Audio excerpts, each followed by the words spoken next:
नमस्कार सर्वांना. सर्वांना खूप सारा नमस्कार. जे विद्यार्थी मित्र जे आहेत आपले आणि आपले यूट्यूबला लेक्चर बघतात त्यांना माझा नमस्कार. चॅनलला लाईव्ह या, आमच्या चॅनलला सबस्क्राईब करा, शेअर करा, लाईक करा. तर आजचा आपला जो मुद्दा आहे तो आहे मुद्दा म्हणजे 3 जानेवारी बालिका दिन. महाराष्ट्र शासन आपल्या महाराष्ट्रामध्ये सावित्रीबाई फुले यांचा जन्मदिवस 3 जानेवारी आहे आणि हा जन्मदिवस बालिका दिन म्हणून साजरा केला जातो. स्त्री मुक्ती दिनी म्हणून साजरा केला जातो. स्त्री शिक्षणाचा हक्क दिन म्हणून साजरा केला जातो. तर त्या सावित्रीबाई फुले यांच्या संदर्भातील आपण माहिती घेऊया. सावित्रीबाई फुले ज्या आहेत त्या महात्मा ज्योतिबा फुले यांच्या पत्नी आहेत. पण महात्मा ज्योतिबा फुले यांनी काय केलं तर त्यांना शिक्षणाची आवड होती, समाजकार्याची आवड होती. समाजामध्ये शिक्षण घेतल्यानंतर लोकांच्यामध्ये जागृती होऊ शकेल, समाज आपला सुधारेल, लोकांच्यामध्ये चांगलं परिवर्तन होईल, समाजामध्ये परिवर्तन होईल असा दृष्टिकोन ठेवून लक्षात आलं का त्याने आपल्या पत्नीला शिकवलं.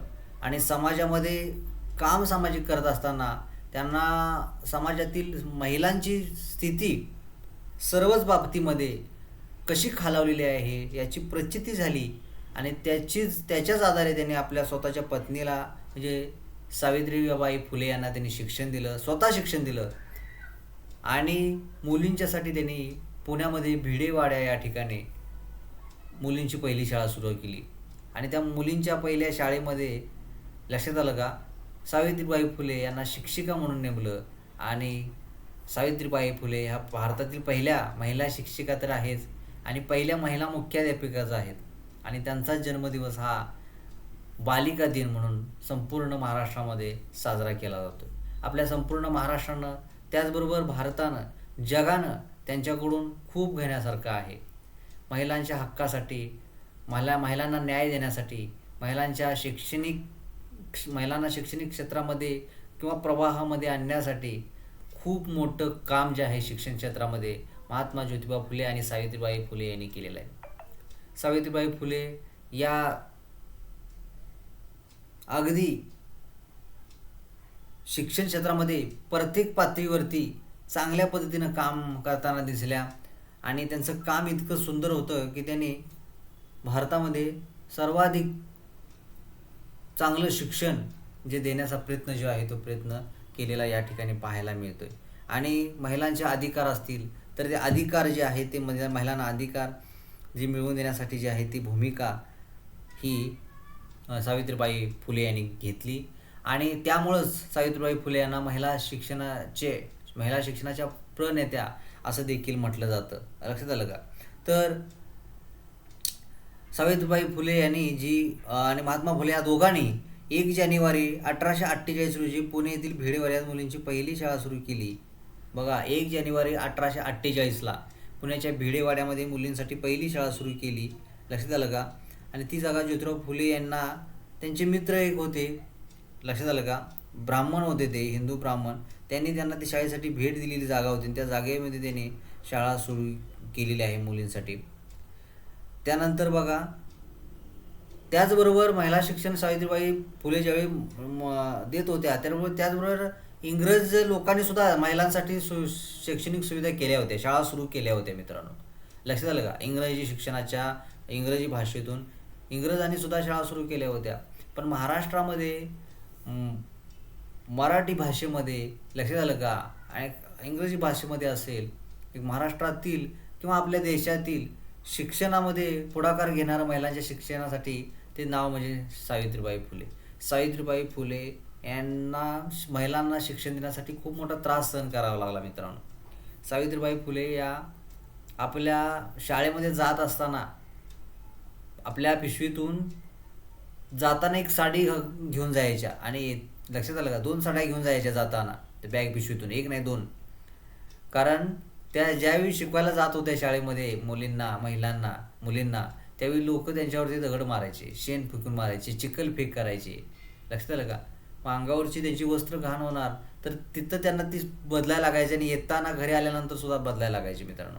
अशा परिस्थितीमध्ये आणि अशा संघर्षातून सावित्रीबाई फुले यांनी महिला शिक्षण जे आहे ते महिला शिक्षण उभा केलं. त्यामुळे महाराष्ट्रातील तमाम महिला वर्ग असेल, मुली असतील, आज शाळा शिकत आहेत, ज्यांनी शाळा शिकून चांगल्या क्षेत्रामध्ये काम केलेलं आहे, त्यांना तरी अभिमान बाळगला पाहिजे त्यांनी, की सावित्रीबाई फुले यांचं फोटोपूजन, लक्षात आलं का?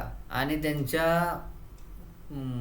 जे आता ज्या ज्या क्षेत्रामध्ये काम करतात, त्यांचं क्षेत्र ह्याचं मूळ जे कुठलं ठिकाण असेल प्रगतीचं, तर सावित्रीबाई फुले आणि महात्मा फुले आहेत, यांना त्यांनी कायम वंदन केलं पाहिजे, अशी मी आशा व्यक्त करतो. आज प्रत्येक क्षेत्रामध्ये मुली आहेत.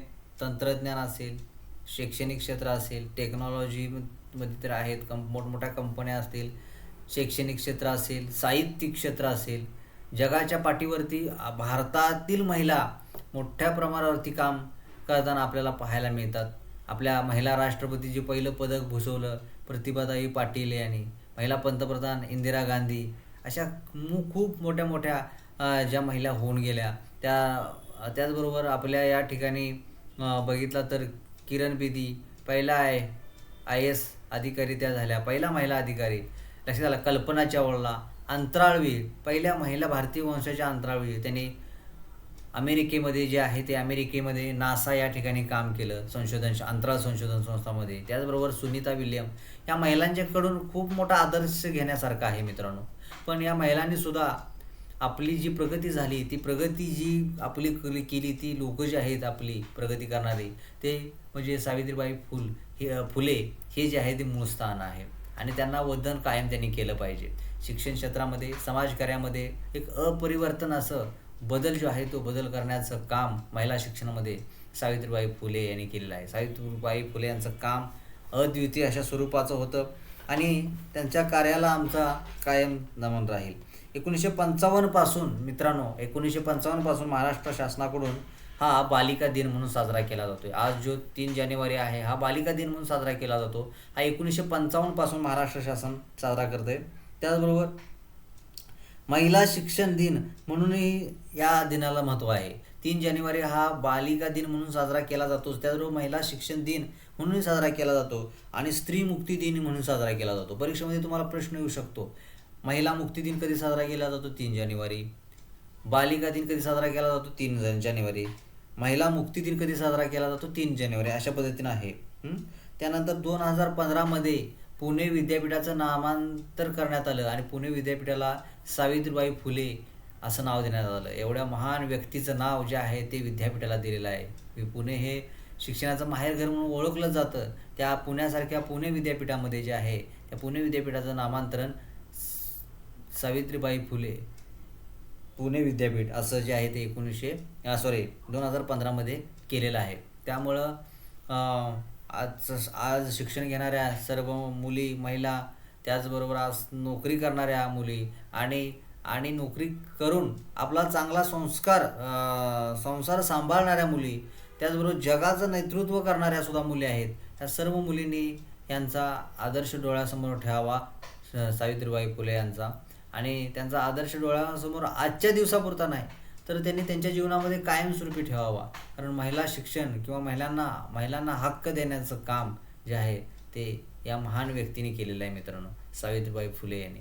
त्यामुळे त्यांना खूप खूप नमन करतो. आणि सावित्रीबाई फुले यांचं स्मरणगाथा किंवा त्यांचं साहित्य प्रत्येकाने वाचावं असं मी आपल्याला विनंती करतो. सावित्रीबाई फुले यांनी साहित्य क्षेत्रामध्ये सुद्धा खूप मोठं काम केलेलं आहे मित्रांनो. त्यांची पुस्तकं जर आहेत साहित्य, तर सावित्रीबाई फुले ह्या लेखिका होत्या, कवयित्री होत्या. त्यांनी 1854मध्ये काव्य फुले, 1892मध्ये 52 कशी सोबत रत्नाकर प्रसिद्ध केले. जा शिक्षण मिळवा नावाची कविता देखील प्रसिद्ध केली. जा शिक्षण मिळवा ही कविता कोणाची आहे? तर सावित्रीबाई फुले यांची आहे. हे आपल्याला माहिती पाहिजे. त्यामुळं बघा, सावित्रीबाई फुले यांचं काव्य फुले काव्यसंग्रह आहे. सावित्रीबाईची गाणी 1891मध्ये पुस्तक प्रकाशित झालेलं आहे. सुबोध रत्नाकर, सावित्रीबाई फुले यांनी 52 कशी हे सावित्रीबाई फुले यांनी लिहिले. ज्योतिबांची भाषणे, संपादिका सावित्रीबाई फुले 1853मध्ये स्वतः लिहिलेलं आहे. ज्योतिबाची भाषणे कोण लिहिलं? सावित्रीबाई फुले यांनी. त्या असं हे माहिती पाहिजेत. त्याचबरोबर सावित्रीबाई फुले यांनी शिक्षण क्षेत्रात केलेलं काम सुद्धा आहे. त्या पुणे महानगरपालिकेने जे त्यांचे स्मारक केलेले आहेत किंवा त्यांचं काही वास्तू जे आहेत त्या ठिकाणी तुम्ही भेट द्या पुण्यामध्ये जाऊन. तुम्हाला पुण्यामध्ये लोक जातात फिरायला, पण अशा ठिकाणी जर तुम्ही गेला तर विशेष करून महिलांनी तिथं गेलं पाहिजे, कारण तुम्हाला हक्क अधिकार हे त्यांच्यापासूनच तुम्हाला मिळण्यास सुरुवात झालेली आहे. त्यानंतर पुणे येथे शिक्षण कार्य पाहून 1852मध्ये ईस्ट इंडिया कंपनी सरकारने फुले पत्नींना मेजर कँडी यांच्या हस्ते जाहीर सत्कार केला आहे बघा. 1852मध्ये ईस्ट इंडिया कंपनी सरकारने फुले पतीपत्नीचा 1852मध्ये बघा तर मेजर कँडी यांच्या हस्ते सत्कार केला आहे. लक्षात आलं काय? शाळांना सरकारी अनुदान दिलेलं आहे. लक्षात आलं का? हे माहिती पाहिजेत. भारतातील त्या पहिल्या शिक्षकाने आपले शिक्षण देण्याचे व्रत कायमपणे चालू. भारतातील पहिल्या शिक्षक आणि पहिला मुख्याध्यापिका आहेत सावित्रीबाई फुले. त्यांना क्रांतीज्योती सावित्रीबाई फुले असं सुद्धा म्हणतात.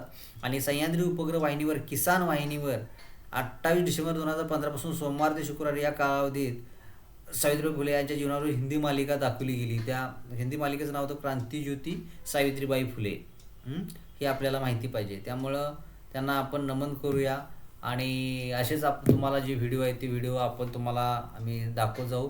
आमचे चॅनल आवडले तर तुम्ही चॅनलला सबस्क्राईब करा, शेअर करा, लाईक करा आणि जास्तीत मित्रांपर्यंत शेअर करा. कृपया आमच्या चॅनलला सबस्क्राईब करा, शेअर करा, लाईक करा. धन्यवाद. थांबतो इथंच.